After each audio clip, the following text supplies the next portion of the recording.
May kabutihan sa kalusugan para sa buhay na makabuluhan.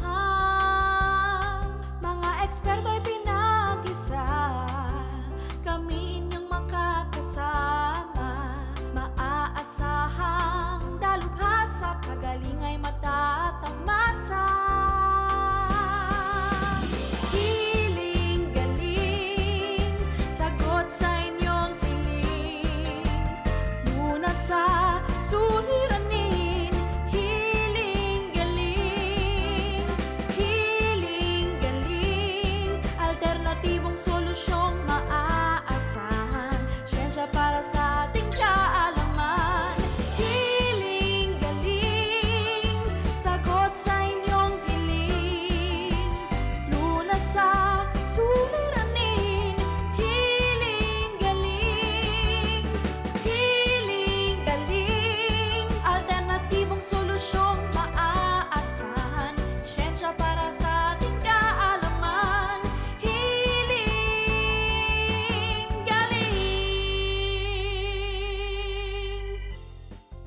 Happy Healing Morning mga kapatid at welcome po sa final episode ng Healing Galing sa TV Season 5. Mahigit isang taon na po tayong nagkasama simula noong magkaroon ng Healing Galing dito sa TV at lubos po ako, kaming lahat na nagpapasalamat sa inyong pagtangkilik. Sa episode na ito po ay bibigyan daan natin ang mga hiling-hiling pahabol mula sa mga kapatid natin na nasa ibang bansa.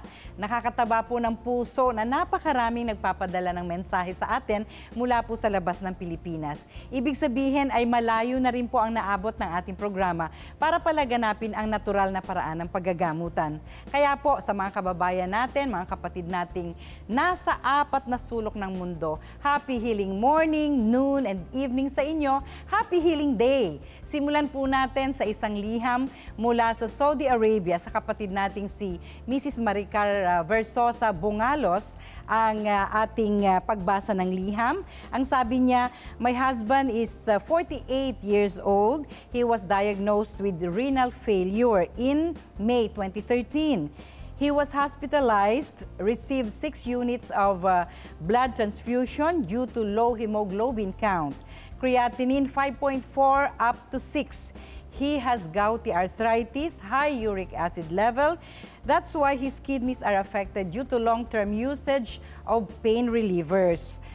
Hypertensive, and later on we discovered that he is already diabetic. We always follow your program via the internet. And you are helping a lot of people. God bless you and your team for that. Maricar Versosa Bongalos. Maricar, medyo na late yata na malaman na may diabetes ang husband mo. Yun ang pinagmulan. Para po sa ating mga kapatid na malayo, no? Kung meron po kayong salamin, medyo dalas-dalasan po ninyo ang pag-check up sa dila. Dapat po ang dila natin ay walang cracks, walang mga bitak-bitak o hiwa-hiwa, no? Pag nagsimula na po, kahit maliit pa lang, ibig sabihin, ang sugar level po ay hindi na siya steady, no? Nandung tumataas, nandung bumababa, nandung medyo nagha-hypoglycemia, nagha-hyperglycemia. Minsan po nahuhuli na makita sa manggagamot, no? Sa ospital, lalo na kung hindi po kayo nagpapa-check up. At dahil po sa diabetes, ayun, nagkaroon na ng kidney failure condition ang inyong asawa, no? At dahil nga siya po ay nakakaranas na ng blood transfusion dahil tuloy-tuloy bumababa ang kanyang hemoglobin count, ibig sabihin po, napakababa na ng kanyang immune system. So sana po, gawin ninyo ang holistic approach sa paggagamutan. Yung iron-rich food na palagi pong itinuturo ng Healing Galing, yun ang mayat-maya na ibibigay sa kanya para ma-replenish yung sustansya, no, na nawawala sa kanya dahil patuloy po ang pagbagsak ng kanyang hemoglobin count. Dapat galing po sa pagkain. Again, let food be your medicine, no? At dito naman sa atin sa Pilipinas, kung meron po kayong representative na pwede magdala para sa husband nyo ng healing food tablet, napakabilis po na isinasabay kahit hindi masyadong masustansya ang kinakain ng pasyente. Minsan po, kahit palugaw-lugaw lang, kung may tigsa 10 tabletas ng healing food tablets kasabay ng breakfast, lunch, and dinner, sustansya na po, halos kumpleto na po ang vitamins and minerals niyan. Lalo na po kung hindi masyadong magana sa pagkain ng pasyente. Pwedeng ihalo ito sa kanyang iinuming gatas o sabaw, no? Para mas mabilis ma-absorb ng system. Kasi po, sa panahon ng paggaгаmutan, kahit sa naturopathy, kahit sa healing galing way, ay mas maganda po at mas mabilis ang paggaling ng pasyente kung patataasin muna ang immune system para may kakayanan po ang katawan na i-absorb yung mga gamot na ibinibigay sa kanyang katawan. Ganun po yun, no?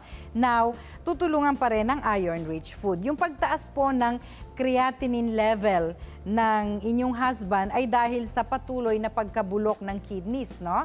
Kaya dapat po ay na-identify natin ang mga pagkain na lalo pang nagpapahina sa kanyang kidneys. Dito po sa atin sa Pilipinas, sa mga outlets ng Healing Galing, ay may mga may mga foods to avoid, no? May listahan po tayo.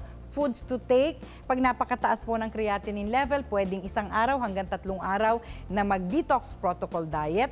Kung hindi naman gaanong kataasan, i-maintain lamang po yung hydrating diet na kung saan ay aalisin yung mga bawal. Katulad po ng mga pagkaing mataas sa uric acid at sa acidity, malalamig na inumin, yung mga ganyan. Lalo na po ang bagoong patis toyo sa ating kinakain, dapat aalisin muna ng inyong husband sa kanyang regular meals, no? Dahil lalo pong patataasin ang kanyang creatinine level at mahihirapan lalo ang kanyang kidneys. At ito na nga po, nagre-reflect po sa sinabi ninyo, may gouty arthritis, mataas ang uric acid. Yun nga po ang mga pagkain na sinasabi kong nagpapahirap din sa inyong husband, kaya naging dahilan sa kanyang renal failure. Ito pong mga pagkaing nagdudulot, no, ng gouty arthritis at mataas na uric acid. Yun po kasi ang nakahiligan niya, diabetiko siya, kaya at the same time, nadamay po ang kanyang kidneys. So lahat ng yun ay babaguhin po sa holistic approach ng